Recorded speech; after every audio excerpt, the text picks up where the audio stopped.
પાછળ જે લોકો બેઠા હોય બધા જગદંબા મા માટે, આ ગામના સુખ માટે બધા ઉભા થઈને આપણે સંકલ્પ લઈએ તો તમને બધાને માના આશીર્વાદ આપણા બધા ઉપર રહેશે એવી પ્રાર્થના છે. મહેરબાની કરીને કોઈ બેસો બહેનો માતાઓ પણ ઉભા થઈને સંકલ્પ લે. બરોબર, આપણા સમગ્ર ગામ માટે આપણે એક સંકલ્પ લઈએ છીએ. તો બધા મારી સાથે હું બોલું એના પછી બધા દોહરાવશો. 2 મિનિટનો જ છે પણ નાના નાના શબ્દો છે ને એને આપણે જગદંબા માને સમર્પણ કરીએ છીએ કે અમે આનું પાલન કરીશું. આ કોઈ સોગંદ નથી, કદાચ થોડા ના બંધ થાય તો કોઈ ચિંતા જેવું નહીં કે આપણે કોઈને સોગંદ ખવડાવીએ છીએ, પણ આનું પાલન થશે તો ઘણું સારું રહેશે. એટલે બધા યુવાનો, વડીલો, બાળકો બધા 2 મિનિટ માટે ઉભા થઈ જાઓ. પોતાની સ્થાન ઉપર કોઈ બેસશો નહીં. આપણે મા જગદંબાની સાક્ષીએ આપણે નાના મોટા સંકલ્પો લઈએ છીએ અને આ એક નવીન પ્રવૃત્તિ આપણે ચાલુ કરીએ છીએ. તો બધા શાંતિ રાખી અને જેનાથી ના બોલાય મનમાં સંકલ્પ લે અથવા સાંભળે અને જે બોલીએ કે મારી સાથે બોલે. તો શૈરમભાઈ લાઠિયા બધા અહીંયા છે. સૌથી પહેલા આપણા ગામના જે વડીલો છે, આગેવાનો છે, હરગોનભાઈ ઓડિટર છે, રામભાઈ છે, લાઠિયા છે, સરપંચ છે, બધા દેવચંદભાઈ છે, વાલોભાઈ ભગત છે અને બીજા બધા જે નામી અનામી જે મને દેખાય એના નામ લઈએ. એ બધાનો ખૂબ ખૂબ આભાર. અમને અહીંયા 2 મિનિટ આપી છે એના માટે, કારણ કે એ લોકો આટલી ઉંમરે ઓડિટર સાહેબ અહીંયા રમવા માટે આવે છે તો એ એમનું એક સ્વાસ્થ્ય સારું છે. એટલે તો આપણે સારા બધાનું સ્વાસ્થ્ય સારું રહે, આપણા ગામનું સ્વાસ્થ્ય સારું રહે એના માટે આપણે સંકલ્પો લેવાના છે.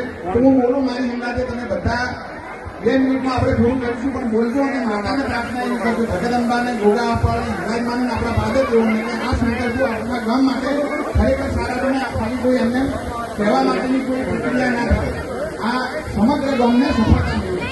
તો મારી સાથે તમારે હું બોલી લઉં એક લાઈન પછી તમારે બોલવાનું છે. આજ રોજ અમો સૌ કિશનપુરા ગામના વડીલો, યુવાનો, બાળકો, માતાઓ, બહેનો સૌ ચાચર ચોકમાં સંકલ્પ કરીએ છીએ કે અમો કિશનપુરા ગામની એકતા, અખંડિતા અને સંસ્કૃતિનું રક્ષણ કરીશું. અમો કોઈ જ પ્રકારનું બીડી, મસાલા, ગુટકા કે અન્ય વ્યસન કરીશું નહીં.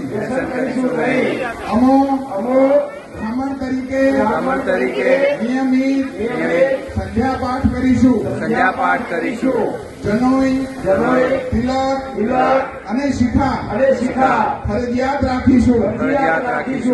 અમો કોઈ જ પ્રકારના આંતરિક ભેદભાવ જેમ કે સિલવા, ભેથડિયા, રૂંદેસા, ભંડડિયા, કોચાસણા, નોશેસા વચ્ચે ભેદભાવ નહીં રાખીએ. અમો ગામના વિકાસ માટે સૌને મદદ કરીશું.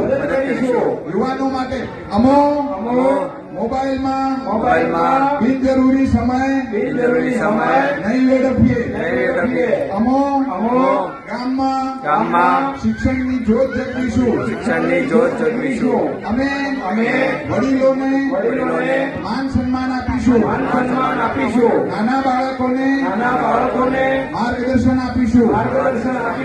ગામના યુવાધન તરીકે અમો સૌ ખૂબ શારીરિક કસરત કરીશું અને પુસ્તકોનું વાંચન કરીશું. અમો સૌ ખોટા કુરિવાજો, ખોટા ખર્ચા અને અંધશ્રદ્ધાથી દૂર રહીશું. અમો સવાર સાંજ નિયમિત ગામના દેવતાઓની આરતીમાં હાજરી આપીશું. હે જગદંબા, ગોગા મહારાજ, હિંગળાજમાં આ ગામના સૌ ગ્રામ દેવતાઓ, પાદર દેવતાઓ અને સૌના કુળ દેવતાઓ અમને સૌને સદબુદ્ધિ, ભક્તિ ભક્તિ અને સંસ્કાર આપજો અને સંસ્કાર આપજો અને સમગ્ર ગામની અને સમગ્ર ગામની રક્ષા કરજો. રક્ષા કરજો. સૌનું સ્વાસ્થ્ય સૌનું સ્વાસ્થ્ય સારું રાખજો. સારું રાખજો. ગામના બાળકો ગામના બાળકો ખૂબ ભણે, ખૂબ ભણે, ખૂબ આગળ વધે ખૂબ આગળ વધે એવી પ્રાર્થના સાથે એવી પ્રાર્થના સાથે બોલો અંબે. માત કી જય. હવે આપણે આ ત્રણ પંડિતોને આજે ખાસ બોલાયા છે કે આખા ગામ માટે, કારણ કે આ તો આવા સંકલ્પો થયા એ લોકો